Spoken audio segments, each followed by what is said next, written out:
Welcome back to Brush Up Your Game. Today, Derek's NX-01 Starfleet NX class, and, well, we'll get into why this is cool. Keeping the stats, 2330, so no shields here.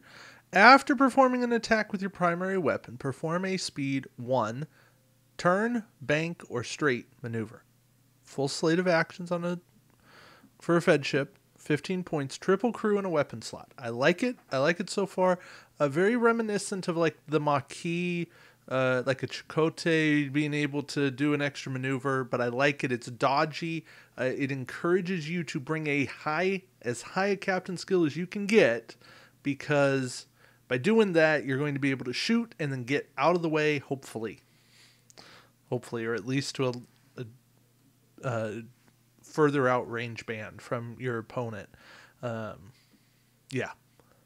Now this is only primary weapon, so it is a little bit of a trade-off, but I think it works. All right, generic doesn't lose any stats, but it loses two crew slots down to 14 points. I might drop it to 13, personal preference there. I can't fault you at 14 though. Yeah, maneuver dial. Again, there's kind of a reason the NX fell out of favor very quickly. It don't go fast. It goes slow. But I've always liked the two come about being white. That's a nice maneuver. Yeah. Standard 90-90. Not going to be amazing. Not bad, though. All right. Now, the fun one. The 2332, the NX-01 refit. Yes, that's right, the refit, the Doug Drexler refit. What we probably would have seen in Enterprise Season 5, the Romulan War Enterprise. And I have this one 3D printed.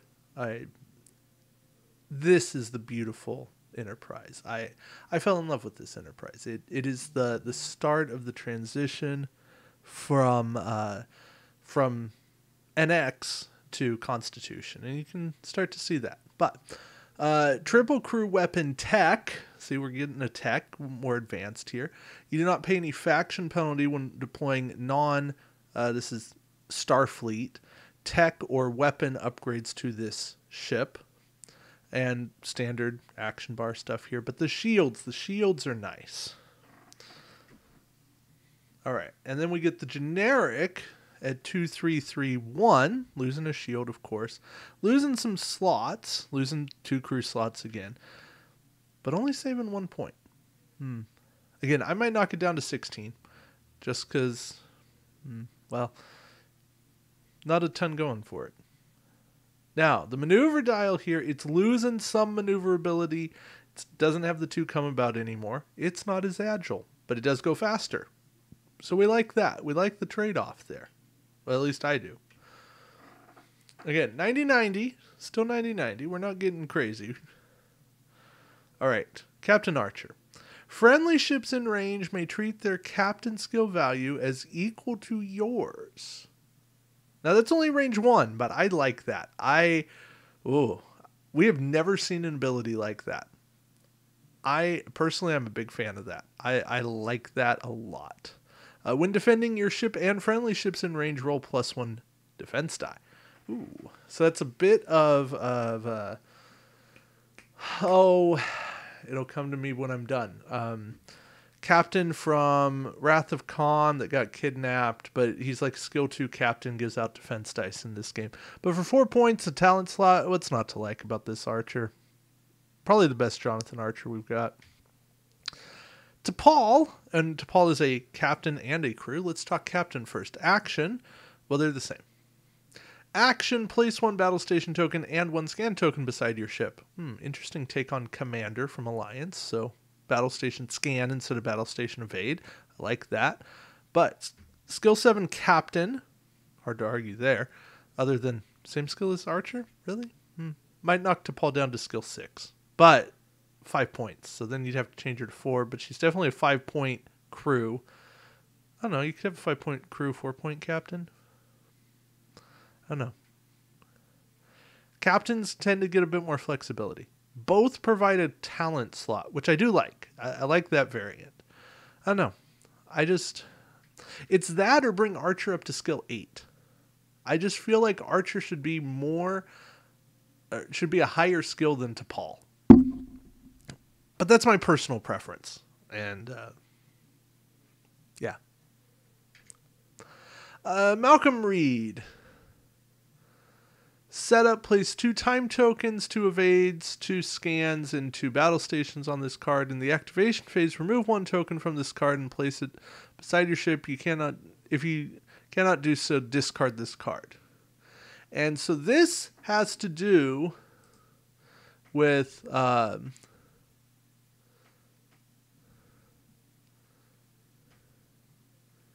yeah, so you have to remove a token, and I guess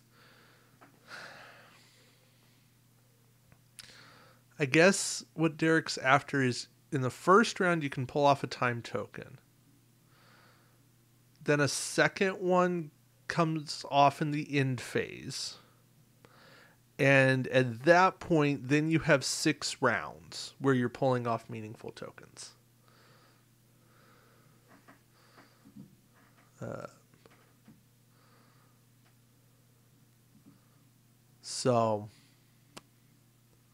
Oh, actually, no. With time tokens, everything's blanked. So it's 2 rounds. 2 end phases with nothing to do. Okay. Yeah, so it's round 3 when you get to use it. But yeah, okay, so 6 rounds where you're getting a bonus token for 5 points. Pricey. Definitely pricey. But I like it. Travis Mayweather, treat all straight maneuvers your ship performs as green maneuvers. Kind of an insult to Travis's flying ability. I mean, he was really good. He was a really good pilot. I'd almost like to see him do something more like a Chekhov, where like white maneuvers would remove Ox power or something like that, or even like, I mean, go crazy. Red maneuvers don't add an Ox power token to your ship, or an Ox power can be placed on him, but you cannot perform a red maneuver while there's an Ox power on him, and then in the end phase he gets rid of an Ox power. Or even just, he could have the ability in phase, remove an Ox power token. I don't know. I feel like his ability is not bad. I love the passive nature of it, but I want his ability to be better, bigger. I just, and I guess that's my personal bias as a fan of the character. I want him to do more. And I feel like he got the short end of the stick with the NX Enterprise expansion, and I run this card. It's a viable card. But, half the straight maneuvers in this game typically are green anyways. So this does help certain ships where, like a 5 or a 6 might be a red maneuver. So then you can bring this for that, and you're negating a red and turning it green. And that's a big difference. Yeah, I don't know. Now, Hoshi set up place 3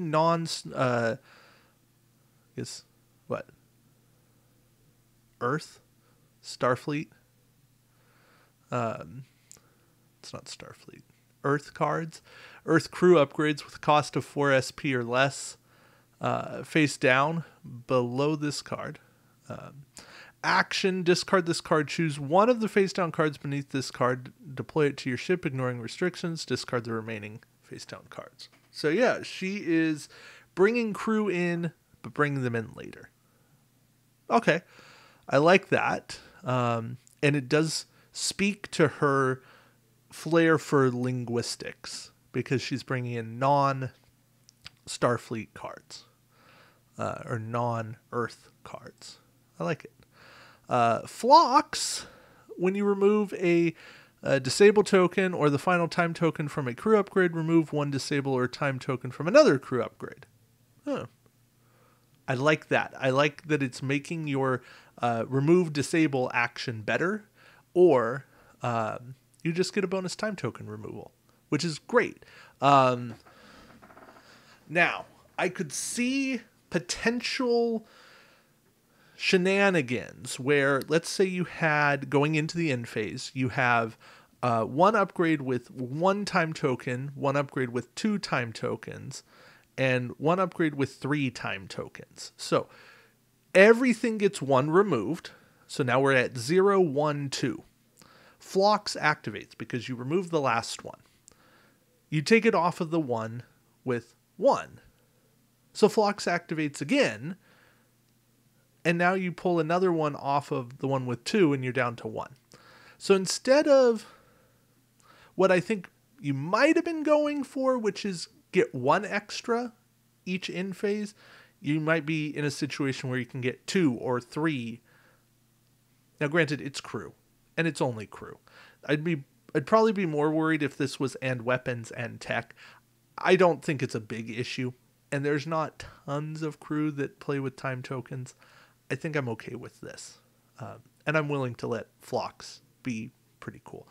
I just wanted to bring up a potential loophole or position for exploitation. All right, Trip. Your ship gains Section 31. Action: if your ship is not in an opposing ship's forward arc, flip all your shields to their inactive side and place a cloak token beside your ship. In phase, remove any cloak tokens beside the ship. So, yeah, basically, you have the action to cloak, but it's a limited cloak. I think I'm okay with that. Porthos, your captain skill is +1. When your captain would be discarded, disable this card instead. I think that's a good way to run Porthos. Yeah, good with that. Dawn of a Legacy. That's cool artwork. I like that.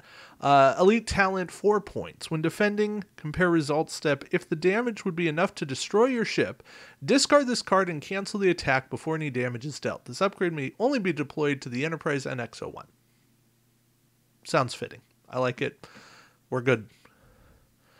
IDIC, or Infinite Diversity and Infinite Combinations. Something I enjoy as a saying and appreciate in life, is that we all have something to bring to the table in the way we approach life. But enough of my soapbox. Setup: deploy 1 crew upgrade to your ship for free, ignoring restrictions and slots. This upgrade must be of a different faction than your ship's faction and does not pay faction penalty. The SP cost of this upgrade is equal to the cost of the deployed crew upgrade -1. I like that. That's fitting. Basically, you're trading your talent slot for a crew, just a little cheaper on that crew. I like it. It's very solid. Secondary Deflector. When defending, modify attack die step. If the attacking ship is in your forward firing arc, cancel 1 hit. I'm good with this. This is consistent. Works when you have shields, when you don't have shields. Limited to forward firing arc. Obviously would be better if you put it on a ship with 180 forward firing arc. But, then you're paying a little bit more because it's out of faction. But yeah, I like it. Enhanced phase cannons. Cannon, single, but... forward and rear arc attack. Place 2 time tokens on this card, target an opposing ship. The attack value of this weapon is equal to your primary attack value +1. Yeah, so on an NX, this is going to get you, 3 dice? 4 dice? Something like that. I think it's a tiny bit pricey. I might go 2 points on it. I do like that it works out to range 3. That's helpful. But yeah, I think I'd just drop it a point. It feels a tiny bit more than I want to pay. I do like that it has rear arc, though. So with that, I might go there. Yeah, it's just more. Photonic torpedoes. 1 point torpedo base slot. Attack. Target lock. Spend your target lock. Place 3 time tokens on this card. Target an opposing ship.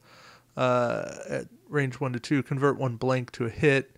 Yeah, for 4 dice. Okay, if this is going to be 1 point, then the phase cannon's got to be 2. Because I get it, 3 time tokens versus 2 time tokens. This one's got more restrictions, spend a target lock, etc. I get that. This also has a conversion. That doesn't. You're basically at the same point value or dice value. So, yeah, let's have the points basically the same. All right, in the shadows. So basically got to run trip. Something tells me Malcolm should also do something with Section 31. But ships in your forward firing arc cannot acquire a target lock on your ship. When an opposing ship in range places an evade, scan, or battle station token beside it, place 3 time tokens on this card. Steal that token. Ooh, steal. I like that. That's a nice play. This upgrade does not require an upgrade slot. Nice. Nice. Okay, I like this. Very solid. Fitting. 3 time tokens keeps it limited. Yeah. Solid. Like it. So yeah, Derek, good work. A few little things need point tweaks, but overall, solid. I like it. All right. Thank you. Appreciate it.